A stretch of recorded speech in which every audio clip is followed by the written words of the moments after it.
y nosotros seríamos pues un poco los mecánicos y los ingenieros, o sea, es los que hacemos que funcione el coche. Si nosotros el coche pues mandaría, y luego los animadores pues serían los pilotos, ¿no? Pilotos de ese coche. Es un poco la comparación que podemos hacer. Yo voy a poner... Sí, habla.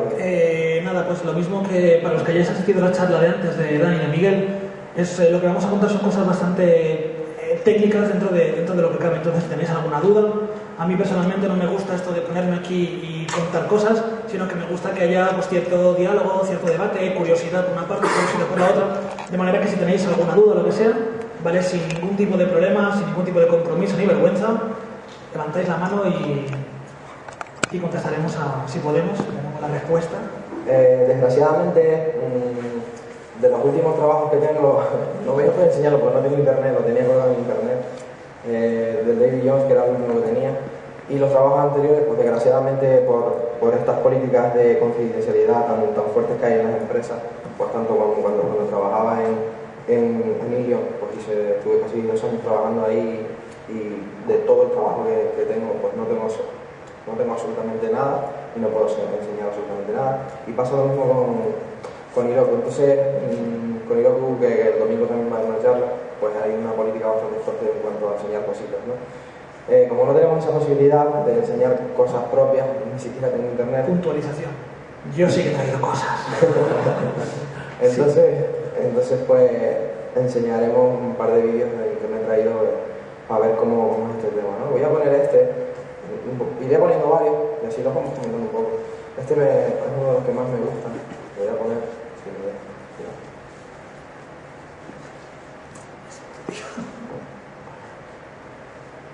Esto es Fab. Vamos a ver. ¿Qué pasa aquí? Ciérralo.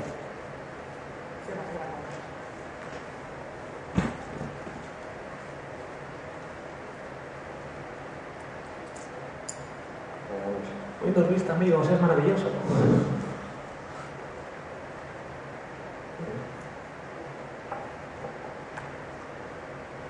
Pues vale, vamos a ver si ustedes tienen. No, pues que... Bueno... Ahora, seguro que sí. Pues nada. Voy a reiniciar y seguimos hablando un poquito de reinicio. Nuestra tarea básica como articuladores o setuperos o riggers o como queráis llamarlo es, bueno, como estábamos diciendo, el crear controles para que los animadores puedan manipular los modelos de la manera más simple y efectiva posible. Lo cual... Uy, una pregunta yo tan pronto, pero sí. Dígame. Sí, mira, una cosita. ¿Quiénes los controles son ustedes? Pero ¿quiénes que lo deciden? ¿Ustedes mismos o el animador? Normalmente el perfil de rigger es una especie de híbrido entre artista y técnico. Entonces, pues muchas veces, además de conocimientos técnicos para poder ensamblar todo el tema de lo que es el personaje, de los huesos, de los controles, normalmente también se requieren conocimientos de anatomía, conocimientos de proporciones, conocimientos de biomecánica, no cosas muy específicas, sino algo más o menos a nivel general. Además de los conocimientos artísticos que podamos tener, ese trabajo siempre va a ser supervisado por alguien que está por encima de nosotros. Bien el supervisor de setup o bien incluso el supervisor de personajes. Me falta una pizarra blanca aquí, soy amante de las pizarras blancas. Básicamente de personajes cuelgan varios departamentos: el departamento de diseño, el departamento de modelado, el departamento de texturas, el departamento de setup, que es el nuestro. Entonces siempre hay alguien por encima de todos los departamentos que supervisa ese trabajo, y es el que es muy común empezar a deformar un personaje, o por ejemplo expresiones faciales, y que luego realmente el personaje se salga de la hoja de lo que había diseñado. Dices, no, está muy bien y funciona de puta madre, pero no es lo que yo he diseñado. Entonces siempre va a haber alguien, por muchos conocimientos que nosotros tengamos, que se encargue de acotar ese tipo de cosas, o de dónde va a estar Normalmente, para dónde están los puntos de articulación, por ejemplo, nos vamos apañando bastante bien nosotros. Es mucho también prueba-error. Hay una cosita que sí es verdad que nos dice la gente, y es ¿por qué os dedicáis a setup and rigging si es horroroso? O sea, nos parece algo que es bastante pues demasiado técnico, engorroso, y pues a mí me gusta demasiado el setup para un rigging, no un poquito, sino demasiado. A ver si para ahora.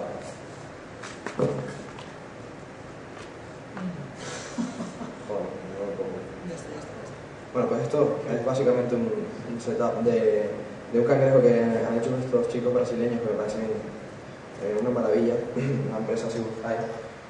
Las oficinas son Y acojonadas. esto que se ve, o sea, está el modelo y se veía como una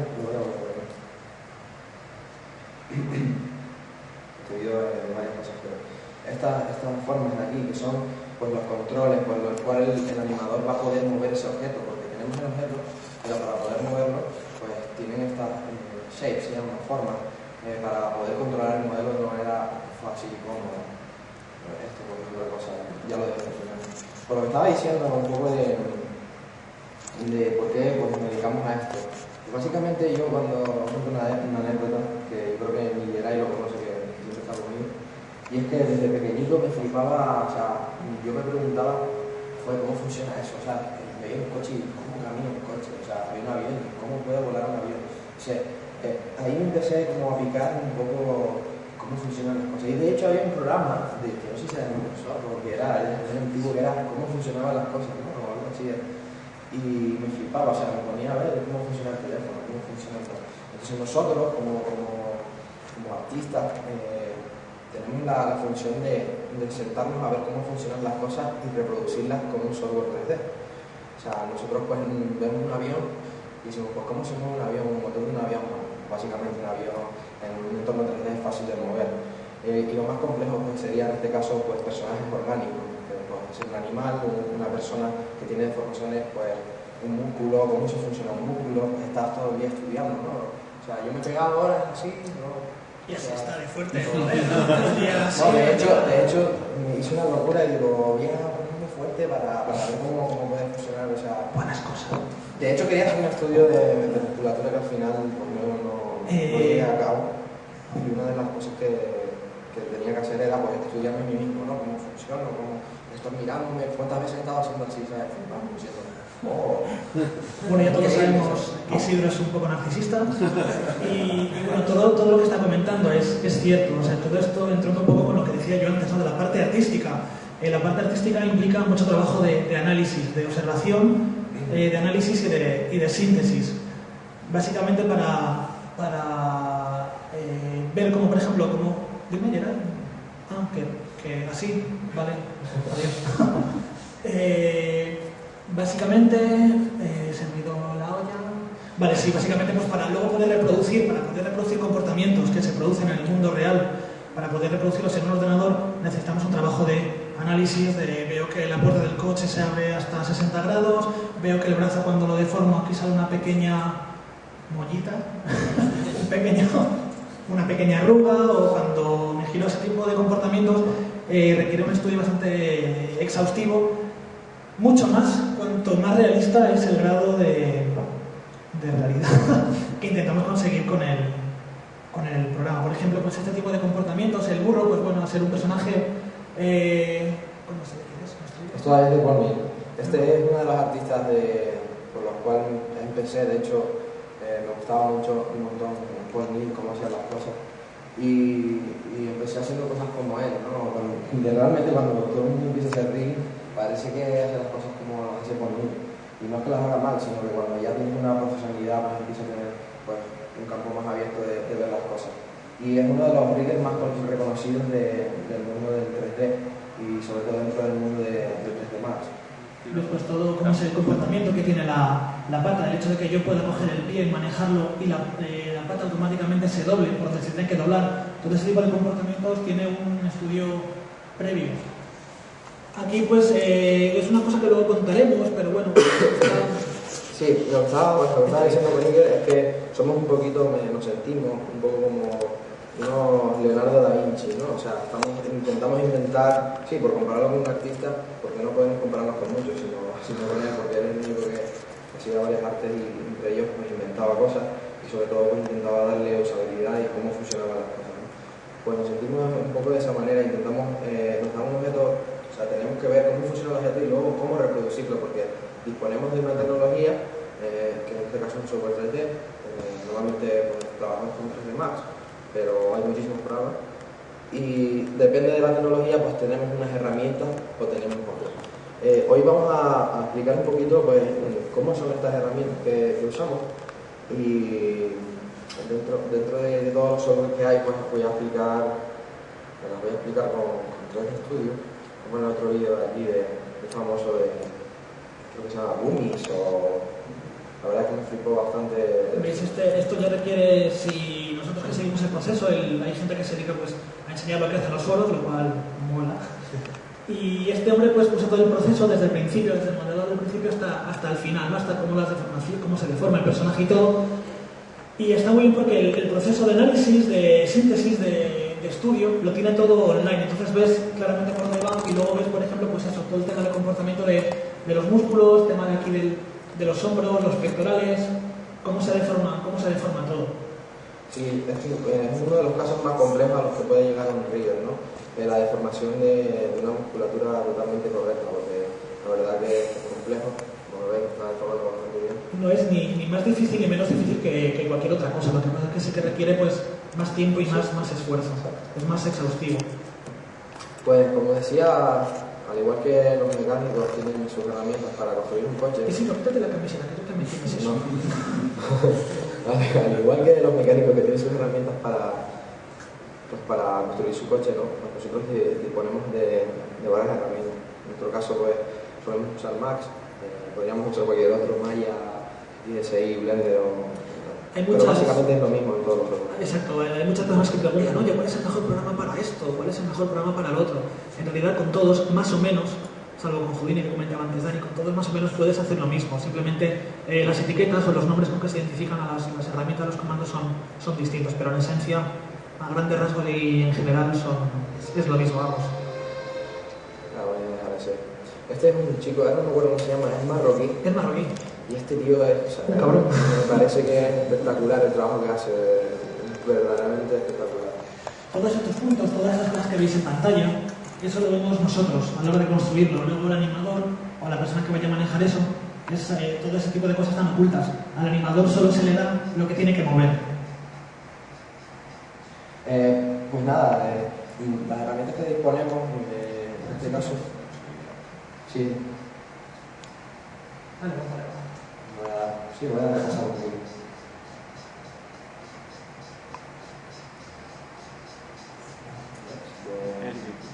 Hay muchas maneras de...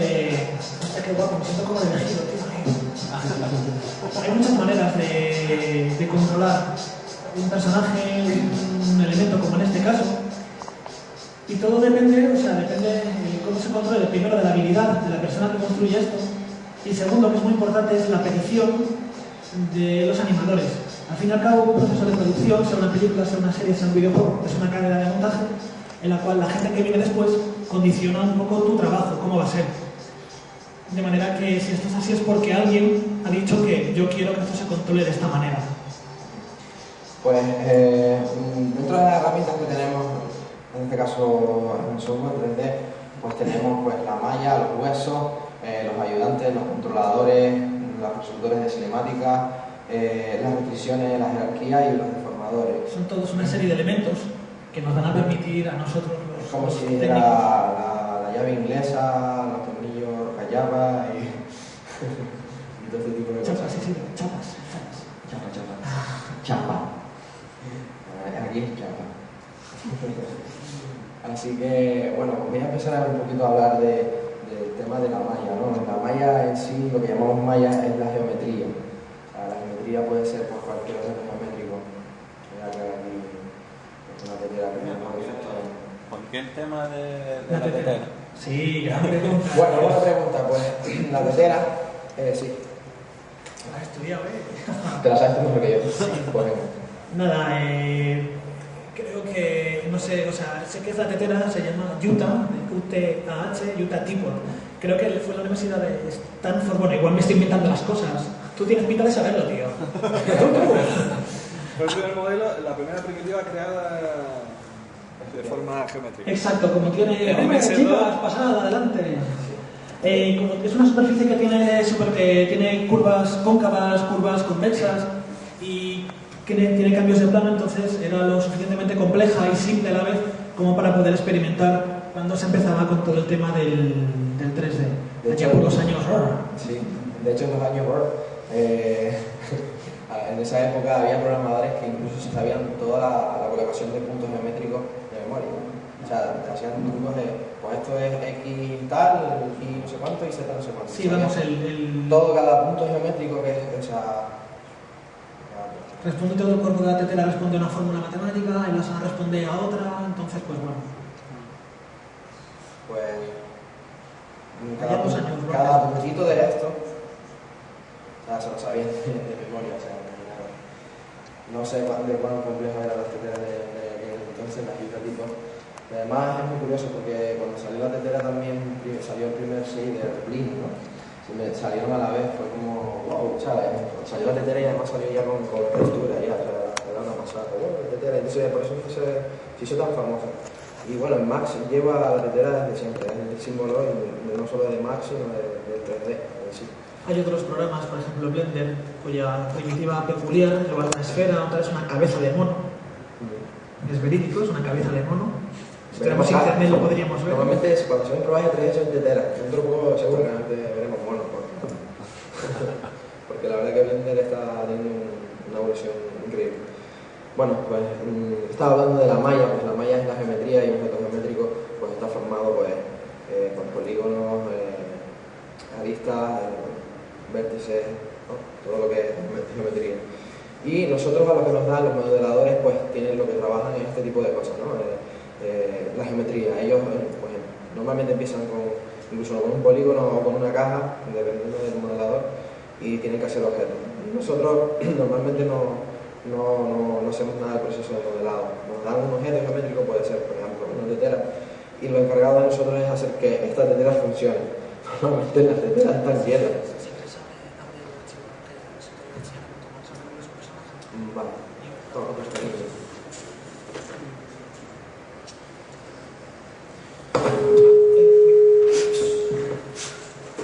¿Para qué sea? Es que no sé, aquel de allá es que no sé cómo se apaga, la verdad. Es igual, ahí para el invitado fantasma. Si alguien quiere subir y unirse a la charla. ¿Quieres subirte?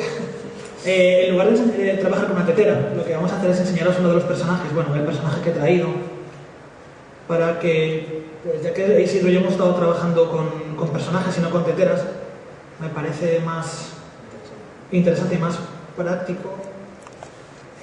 Esto sí. Trabajar con, o sea, en vez de este personaje, y os voy a explicar unas cositas, me repito unas cosas que no me gustan. Esto fuera. Sí, dígame.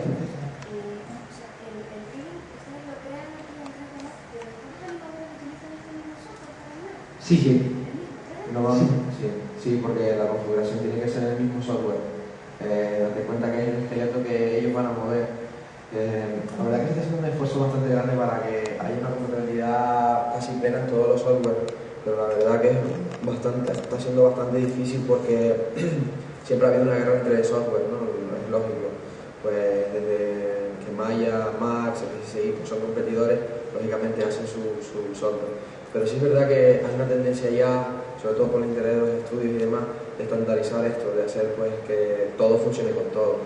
Y uno de los pasos que hay por ahí es el FBX, ¿no? que está evolucionando y es un archivo que se puede compartir con un montón de software.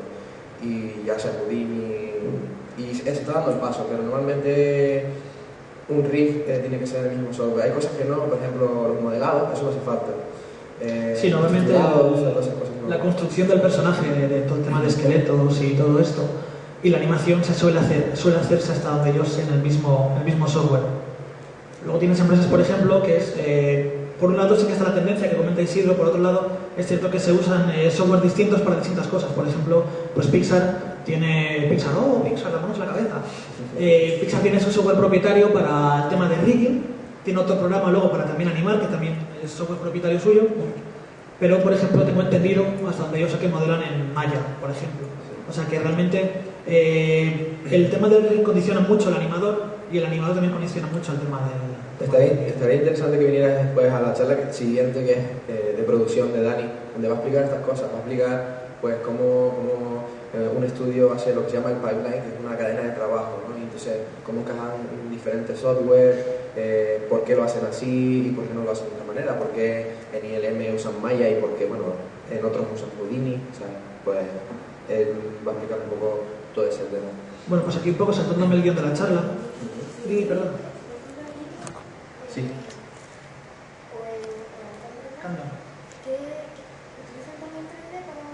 Sí, estamos usando 3 Studio Max en producción. O sea, en Irion se usaba 3 Studio Max, además de un montón de herramientas propietarias que giraban un poco alrededor, pues plugins, scripts, para un poco mejorar las herramientas que ya Max tenía o para implementar herramientas nuevas, por ejemplo, que Max no tiene. En Canva se está haciendo un poco lo mismo, pero a menor nivel, porque es un estudio mucho más pequeño. En España pues surge que la mayoría de los artistas pues trabajan con 3D Max y ha sido un... Pero de casualidad, no por otra cosa. Sí, no, por casualidad. Ha sido pues una cosa de lo que los estudios españoles se han dado cuenta. Si queremos trabajar con gente de España, pues tendremos que trabajar con 3D Max. Y eso no es que sea malo. Sí es verdad que pues 3D Max es uno de los softwares más antiguos, pero es uno de los más que más plugins, o sea, que más funciona. El software sigue funcionando también como funciona porque tiene detrás una serie de desarrolladores que pues, desarrollan lo que se llama plugin, cosas que se le pueden meter al programa, ¿no? Y la verdad que eso es lo que hace que Max sea interesante, sigue siendo interesante porque... Pareces un vendedor de Autodesk, por Dios. No, sí, es que además estaba diciendo lo de Blender, ¿no? Que es lo único que hace interesante al Max, porque la verdad que de Autodesk se está haciendo bastante poco, por no decir nada, en evolucionar el software, y de verdad que quien lo está manteniendo vivo pues son los desarrolladores internos.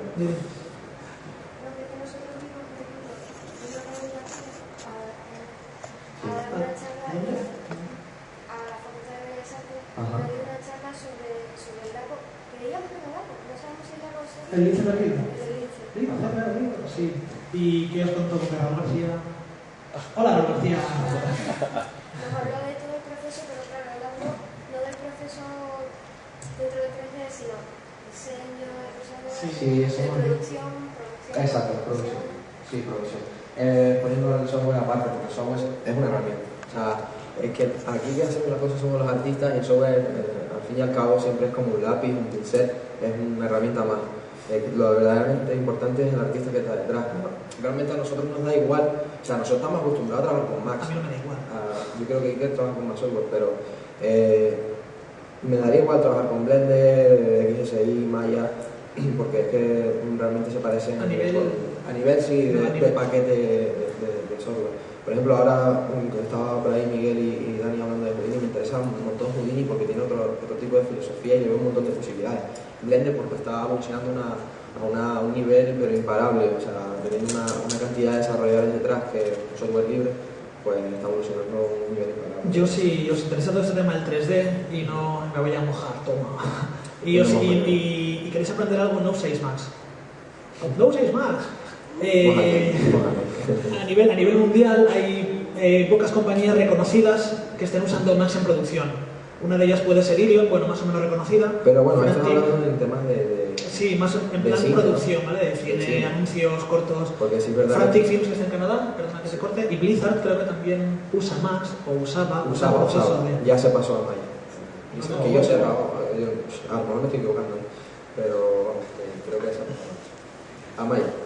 Y básicamente una de las principales industrias que domina Max es la infoarquitectura, de la cual hablaremos el sábado, chicos.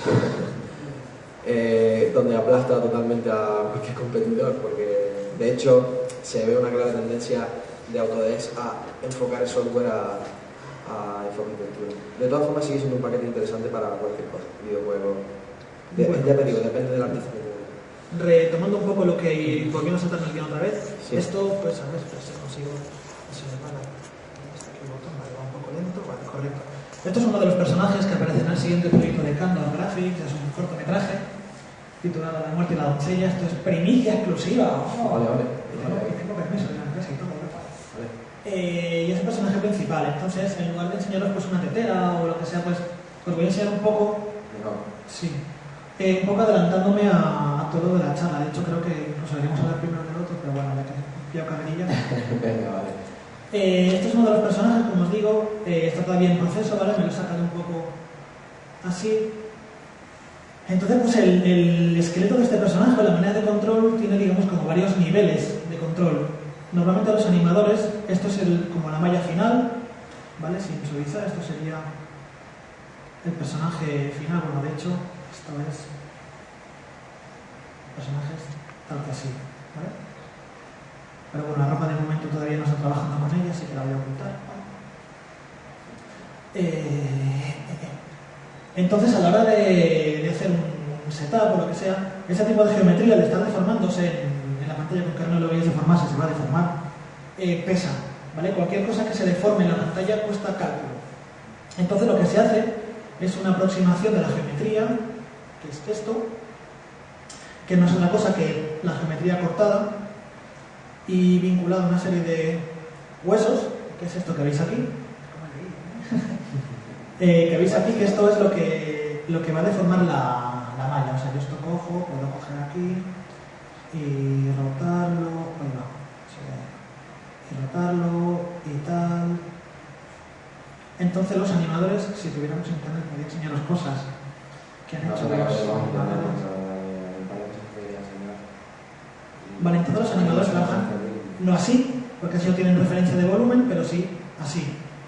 ¿Vale? Si yo lo dejo así en este modo, que dices, que guay, no sé, un animador no sabe cuándo el personaje se pone la mano en la cara, no sabe cuándo se va a atravesar o no. No hay ningún tipo de control automático para ver cuándo algo se atraviesa. O sea, sí lo hay, pero ya es muy avanzado, entonces son los animadores que controlan cuándo algo atraviesa a otro algo. Entonces, pues es mejor tener así una referencia de volumen. Y si ocultamos esto aquí y mostramos la malla, vemos que la malla, ¿de acuerdo?, se está deformando, pues siguiendo todo el tema de deformaciones y tal y cual, que comentaremos un poquillo luego. Entonces esto es como una capa de control A los animadores, para que sea más sencillo para controlar el volumen, porque si tuviéramos un hueso solo, pues no tenemos control sobre el volumen. Estamos animando, ¿no? Pero ¿nos podrías poner los huesos otra vez? Sí. Si tuviéramos solamente esto, pues los animadores no tienen una referencia de lo que es el volumen del personaje. Y si trabajáramos directamente con la malla, o sea, porque eso pesa lo que sea, y pues ralentiza. Bueno, que va mal de eso, ¿no? Ralentizaría. Que va mal de eso. Y lo que decía, que como va más lento, tenemos que buscar una solución intermedia, ni esto ni lo otro. Y la solución que se busca, pues, es un poquito... Es lo que os comentaba antes, de crear controles, ¿vale? De que los animadores tengan control, pero siempre una de las máximas es que se pueda trabajar en tiempo real en el visor, ¿vale? Que no tardemos 2 segundos en actualizar un personaje.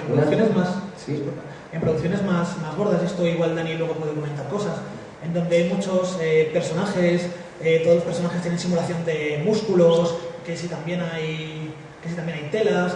La interacción con el modelo es un poco más lenta, ¿vale? Es un poquito más lenta, por eso también se crean ese tipo de sistemas. Yo os digo que es una cosa muy, muy sencillita y que con esto los animadores, ¿vale? Con esto de los huesos y tal moviéndolos, pues los animadores pueden hacer... Es que no tenemos internet. Maravillas. No, hombre, no. Que tampoco hace falta, ¿no? Pero sí está, pues vamos a ver. Que estaba comentando, una de las cosas de los objetivos cuando empezamos a trabajar en ello, el objetivo principal era hacer un rig que fuera a tiempo real. O sea, no nos interesaba pues hacer un rig demasiado complejo, o sea, no teníamos ningún objetivo en sí. El objetivo real era que el animador pudiera animar en tiempo real, que realmente no se suele ver por ahí. Veníamos los animadores de otros estudios y hostia, esto, pues no hay que hacer previo, porque normalmente se hace un previo para ver cómo es el timing, ¿no? de la animación. Un previo son como capturas de cada fotograma en el visor.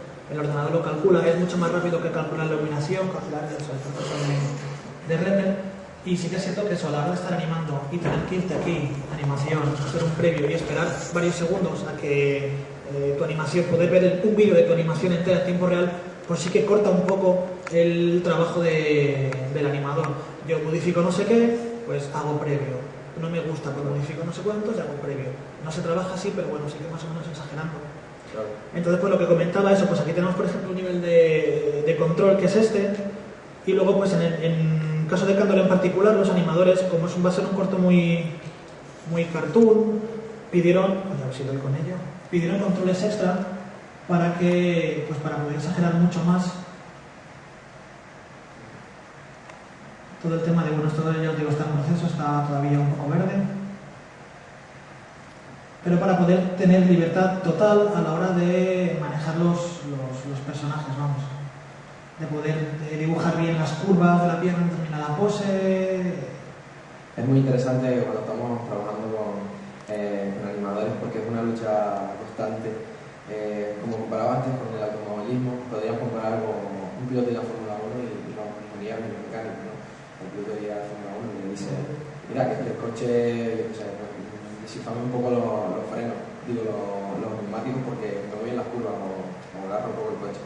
Pues aquí pasa un poco lo mismo. Mira, que la rodilla resulta que me gustaría que se moviera hasta aquí, porque no quiero que se mueva. Y nosotros tenemos que estar dando soluciones continuas a ese tipo de problemas con las personas.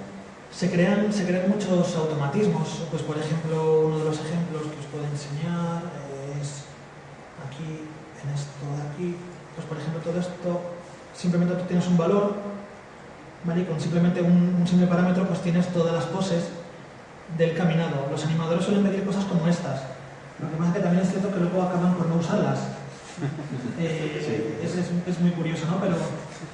Pero bueno, al menos en los sitios donde yo he trabajado es así. Y además de los automatismos por encima siempre piden maneras de poder controlar, de poder hacer como sobreescribir el efecto de ese automatismo, ¿vale? Lo cual pues viene un poco a complicar. Es una también de las máximas, ¿vale? Pues poder manipular todo, si hay algún automatismo, poder manipular también por encima de eso y que funcione en tiempo real en la visor. Pero también depende del animador. O sea, hay animadores que sí que les gustan cierto tipo de controles y otros que no.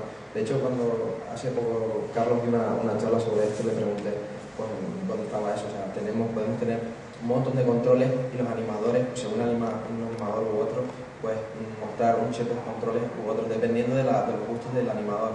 Mira, a lo mejor hay un animador que no le gustan los controles que están mostrando ahí, que era ahí, sino que le gusta, o sea, no le gusta, no sé, por poner un ejemplo. Pero es cierto también que los animadores tengo que adaptarme al trabajo de los animadores y los animadores también tienen que adaptarse a lo que yo hago. En mi caso particular en Candor estoy yo solo haciendo ese tipo de cosas y hay 12 animadores. Entonces cada uno pues viene de un sitio distinto, de una empresa distinta, tiene una manera de trabajar distinta. Entonces ellos tienen que amoldarse a lo que yo hago, porque yo estoy intentando crear un estándar dentro del estudio que todos tienen que seguir, y yo también intento amoldarme a lo que ellos hacen. Por ejemplo, os puedo contar, voy a abrirlo, para controlar por ejemplo el codo. O sea, yo dentro de mis posibilidades intento hacer las cosas de la manera más versátil posible, para que todo el mundo se sienta a gusto y contento y feliz. Por ejemplo, esto.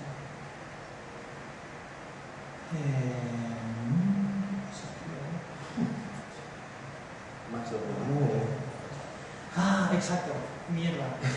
Esto es un fallo, tengo que reiniciar más.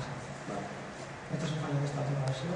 Si quieres el 2008 también lo tiene. No, digo, no te preocupes, sí, ya está.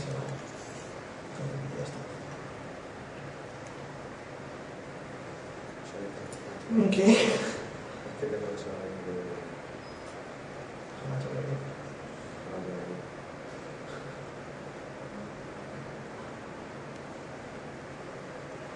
Nada, siempre una tontería lo que me enseña bueno. Sí, antes quería decir una cosa, cuando estamos hablando de eso, que aunque hay un montón de animadores que quieren animar de maneras distintas, porque si a lo mejor hay 30 animadores, pues hay uno que le gusta animar mucho de una manera que es totalmente contraria a la de la otra. Entonces para eso surgen pues, lo que son los supervisores, ¿no? que es el que lleva la cabeza de todas esas ideas, ¿no? Habla con los animadores y pues se llama un consenso y el supervisor de animación y el supervisor de setup pues llega a un acuerdo, pues mira, vamos a hacerlo de esta manera, porque si no, imaginaros, sería una locura de que 30 animadores estuvieran encima nuestro, no quiero un control aquí, no, ahora me lo pones en la cabeza, o sea, sería un poco de locura. De todas formas, Dani, pues va a hablar un poco... ¿Tienes razón, que lo he hecho por aquí? Sí. Esto es un fallo de la última versión de 3D Studio Max, en la cual si abres un archivo con este tipo de atributos personalizados funcionan, pero si lo vuelves a abrir ya no.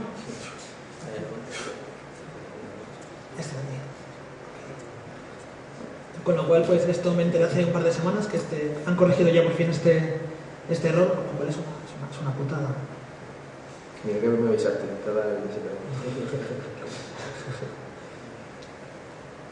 Entonces esto sería un poco como el objetivo. El objetivo nuestro, pues en este caso es un personaje, montar todo y tal, y ahora podemos contar un poco, o sea, poner Isidro aquí, y va a contar un poquito como cuáles son las herramientas o los comandos de que disponemos para hacer esto y luego volver otra vez con el personaje.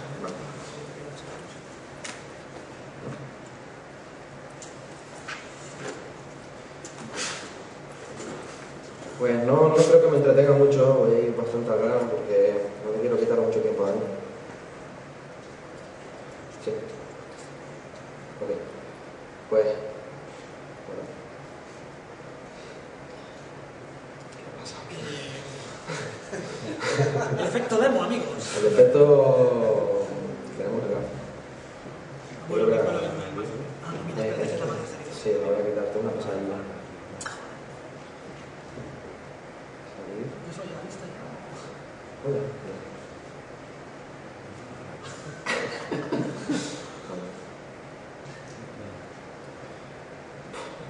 Lo he dicho. Termino antes. Bueno, abre el 2009. No, bien. Que ya no está acabado, la verdad.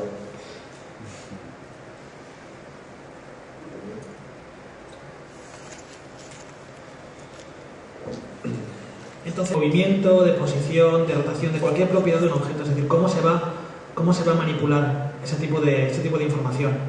Entonces, por ejemplo,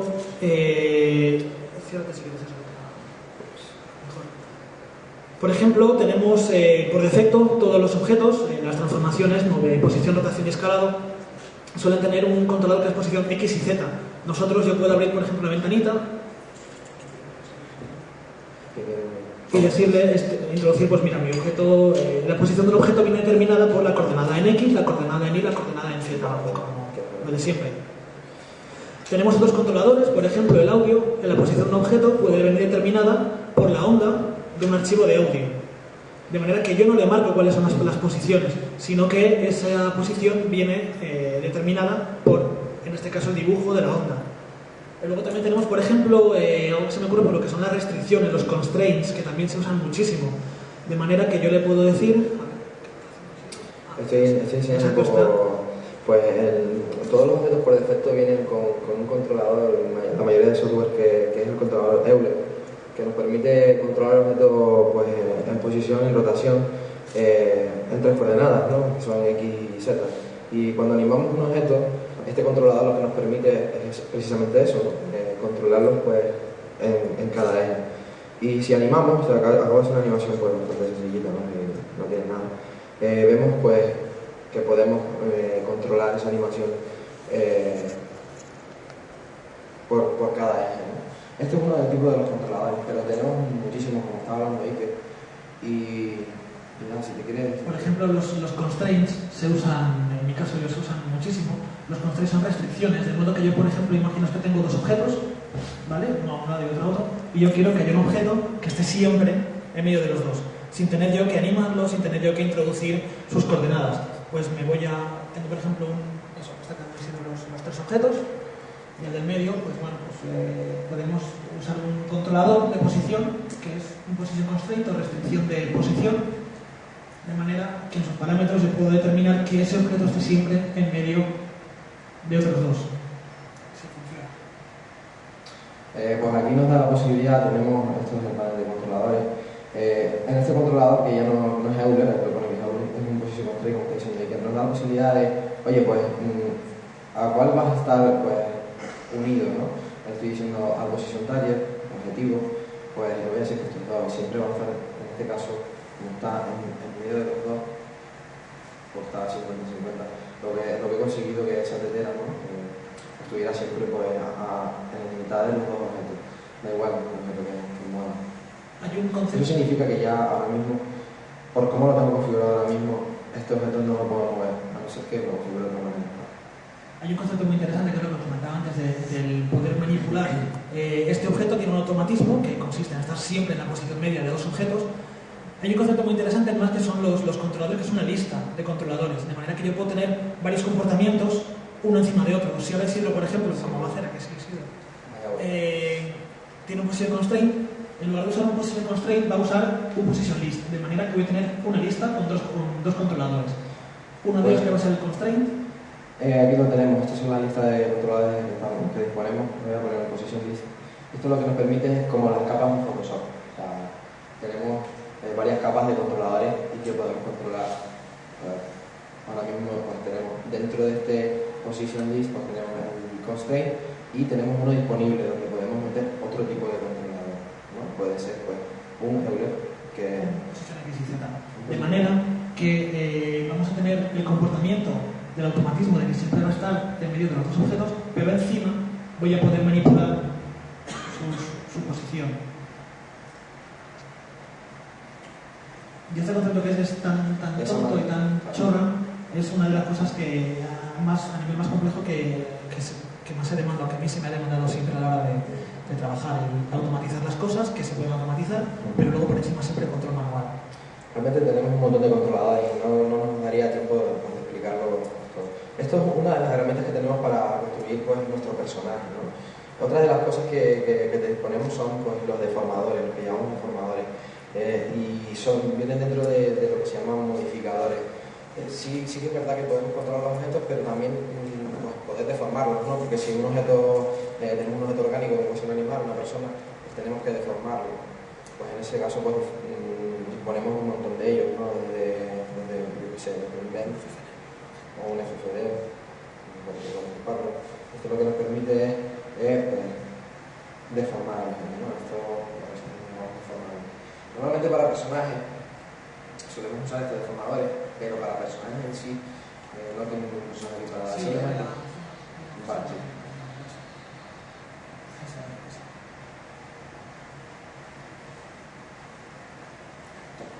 El deformador también.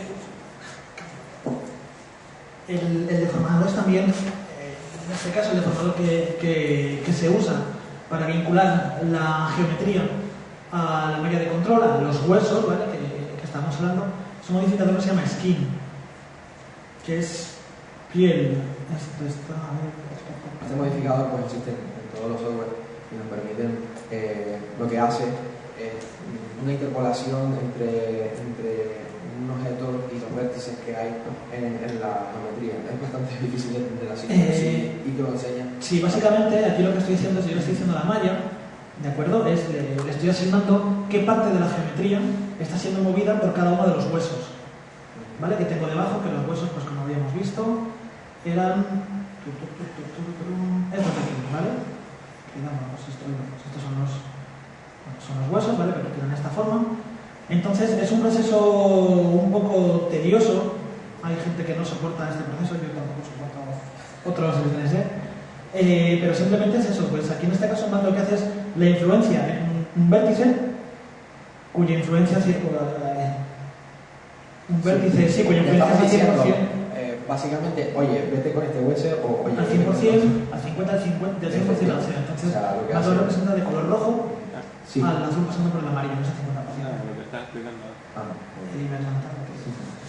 Y bueno, lo que veis ahí es un poco el comportamiento real intentamos simular el comportamiento real. Entonces, pues, si os fijáis, o yo también, por ejemplo, puedo irme aquí, tengo una herramientita que es, bueno, esta es una especie de tabla, que le estoy diciendo, este vértice de aquí está influenciado al 50% por este, al 50% por este. De manera que yo, al rotar esto, voy a seleccionar esto, y voy a una cosilla.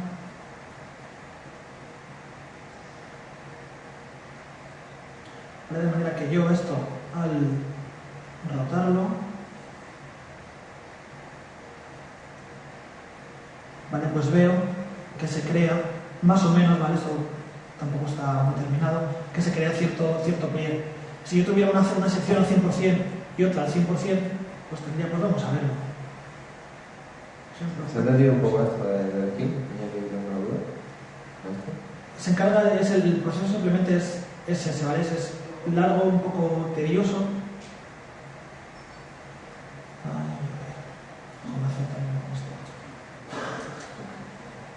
Pues setup, pero con algunas cosas que enseñamos. Vamos a terminar para que Dani pueda dar su charla. ¿Qué hora es? Son las 20. Vale. 5 minutos más y... Yo también os quería enseñar unas cosillas. Todo esto del setup, todo eso lo que es el armar el esqueleto y demás historias se puede hacer a mano, lo cual es un poco tostón porque implica repetir muchas veces la misma tarea. El proceso de construcción de un personaje de un esqueleto es una cosa muy técnica, muy repetitiva, implica renombrar muchas cosas, implica pinchar siempre lo mismo, y al ser una cosa que es muy larga, hay una gran probabilidad de que se produzca el error humano, ¿vale? De que me equivoque con un nombre, de que me equivoque con un clic. Entonces, además, el mínimo fallo que tengas se va a ver reflejado en tareas posteriores. O sea, no puedes tener, en setup no te puedes permitir el mínimo fallo, porque es que no, aunque digas, no, esto no se va a notar, siempre te la juegas y sale, pues si no, además, es que lo puedes ver en el plano final, o sea, y estás perjudicando a todos los demás compañeros si estás trabajando en una producción. Entonces, pues una de mis tareas, esto no lo hacía yo ni yo, se encargaban otras personas de hacerlo y simplemente pinchaba el botón casi. En Kandor una de las tareas que se me ha encargado es desarrollar un sistema automático de construcción de esqueletos de personajes. Match lleva por defecto uno, que algunos no conoceréis, que es este de aquí, con la señora Piper, que es un esqueleto que ya viene más o menos preparado para animar, ¿de acuerdo? Tiene sus detractores y sus defensores. En este caso, cuando yo entré en Kandor, lo que se pidió es: estamos usando este sistema Piper, queremos huir de él, o sea que sácate algo de la manga. Y una de las cosas que dije fue, bueno, pues para hacer mi tarea más rápida, más efectiva y al fin y al cabo más productiva, si yo puedo construir un personaje entero en 2 minutos, ¿por qué voy a estar 2 semanas haciéndolo? ¿No? Y esto no está suprimido. Entonces pues me hice esta herramientilla que todavía también está en desarrollo, en la cual yo tengo como varias soluciones distintas para la cabeza, para los brazos, para las piernas. Sí, y se te olvidó decir que según no estuviera tocado. Sí, bueno, exacto. Estos puntos que tenía al principio, ¿vale? Esto es como la solución me va a valer para cualquier personaje. Yo esta serie de puntos los voy a colocar en las proporciones, en los puntos de articulación del personaje, de manera que si te viene un personaje gordo, bajito, pues lo que hace Iker es lo que está haciendo, ¿no? Lo adecua a la malla, ahora mismo no tenemos la geometría, pero lo que hace es adaptarlo al personaje. Y así no tenemos que hacerlo todo a mano, sino que lo que ha hecho. No, eso no, está bajo control todo. Vale, entonces eso, simplemente pues adaptándolo al personaje y dándole, pues como habéis visto, a 2 botones, casi pues ya tengo esto, que después sustituyéndolo por la geometría, vale, porque tiene todas las propiedades que yo quiero que tenga el personaje. Pues esto lógicamente para hacer un personaje para tu cortometraje pues no es viable, pero para lo que está haciendo Iker, pues esto le ha costado un mogollón de tiempo de desarrollo, pero le va a ahorrar de cara al futuro muchísimo tiempo de producción, porque tiene automatizado mucho el proceso que este personaje podría hacer un rig, puede pararse 1 o 2 días, sino más, si eres rápido, y aquí pues un par de clics has automatizado mucho trabajo de producción. ¿Por qué es más adecuado este maniquí que el que te viene por defecto? ¿Qué ventaja le ves? No, más adecuado no, simplemente, bueno, esto ya se han entrado a cosas técnicas, pero bueno, básicamente lo que estaba enseñando antes ha sido que las curvas de animación pero sí que es verdad que es más adecuado porque cuando tú estás trabajando esto es algo muy curioso, quedan 0 horas para, no sé, quedan 0 horas para que se coloque la licencia de esto que enseñaba muy original, esto que enseñaba Isidro antes de las curvas de animación, que son unas gráficas que te marcan el espacio con relación al tiempo, a ver si sale. Le damos aquí. Dale al icono de... No, bueno, voy a dar aquí, a ver. Listo. Vale, veis que yo he movido la tetera, a ver si veis, no sé si lo veréis, esto es un poco ahí, un poco abajo, pero básicamente esta gráfica,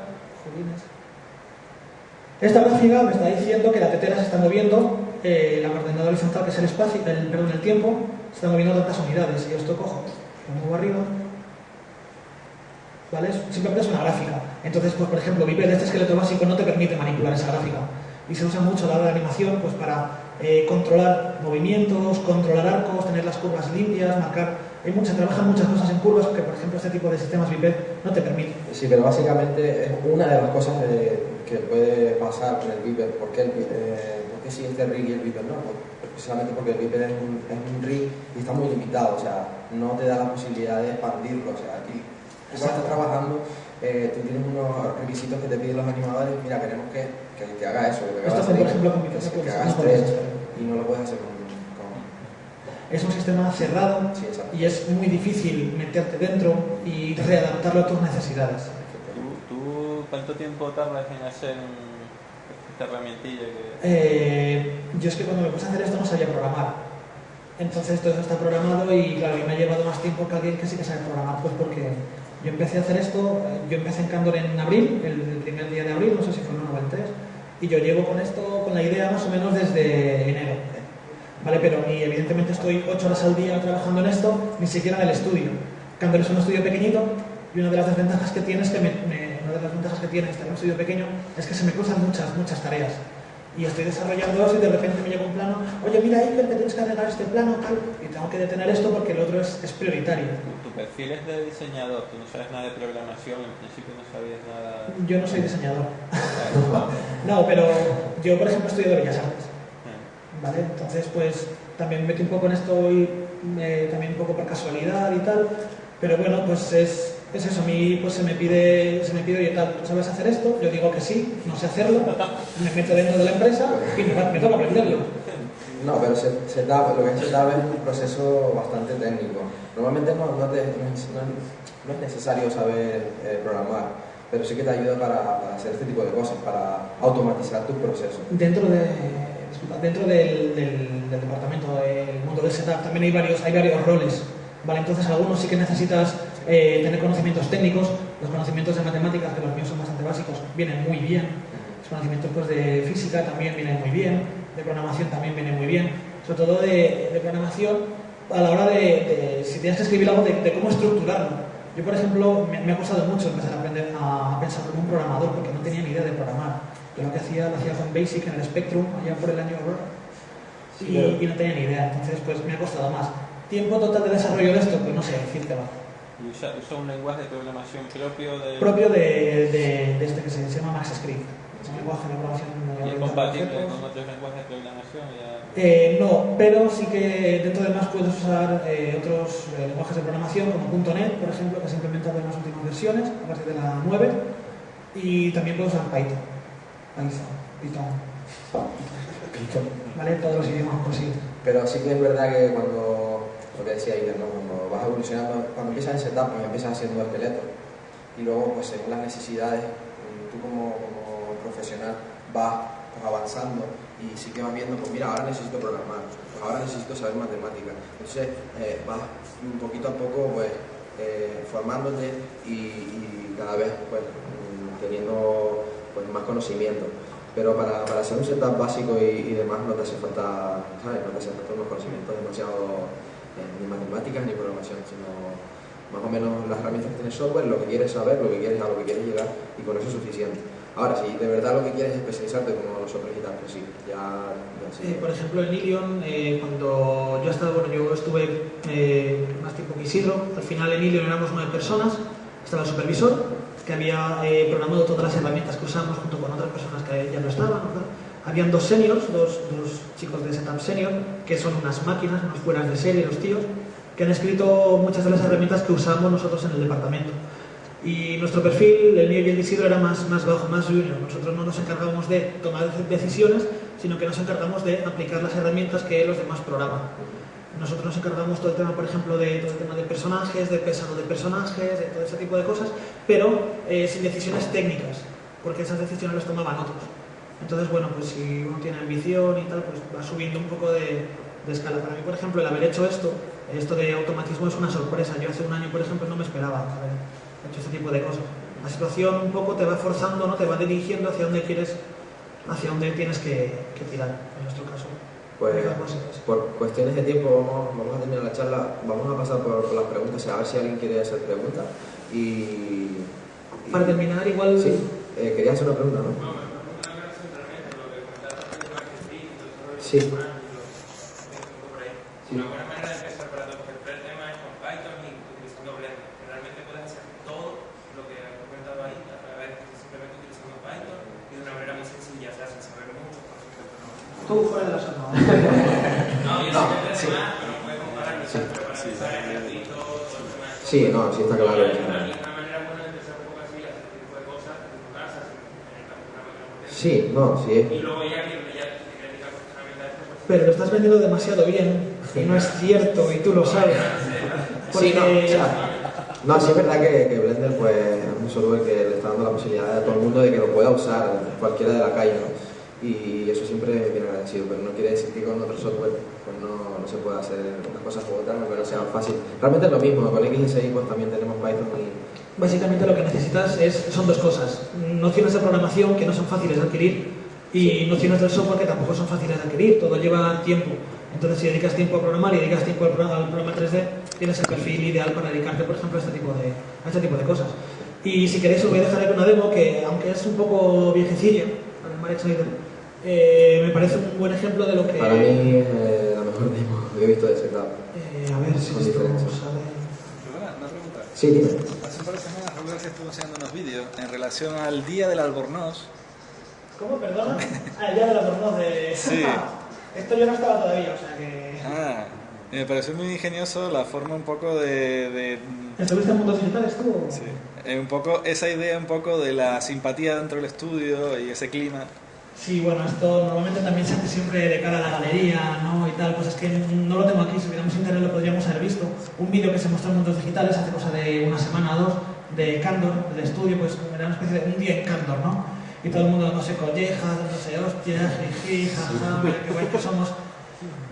Tiene su parte de verdad y tiene también su parte de, bueno, todo el mundo sabemos que si yo estuviera aquí grabando una cámara, todo el mundo está diciendo gilipollas, o sea, conforme el cono de visión, ¿no?, de la cámara va cogiendo a la gente se va quedando, ¡ah!, y luego se queda quieta. Entonces, pues, es un poco eso, ¿no? Pues la gente haciendo el burro delante de una cámara. Sí que es cierto que en Cando pues tengo la suerte de que hay un muy buen ambiente, ¿vale? Es un estudio también no muy grande, somos unas 50 personas más o menos. Todos metidos en una sala de 150 metros, con lo cual, pues bueno, estamos todos ahí metidos y pues se crean vínculos y bueno, yo estoy contento. Ahora seguramente dentro de 3 meses, pues lo de siempre, pues ya esté, oh macho, esto tenía que cambiar, esto no sé. En Emilio pasaba un poco igual, ¿no? Teníamos que tener un buen ambiente porque si no era imposible trabajar. Un ambiente que te da creatividad, o sea, te ayuda a tener creatividad, si no te aburres, ¿no? Y... En teoría es el estudio quien se debe de ocupar de ese tipo de cosas, de crear ambiente, de crear... Sí. ¿Hay alguna pregunta más? Porque ya vamos a... Sí. Estoy hablando de cuando hacéis el previo, Sí.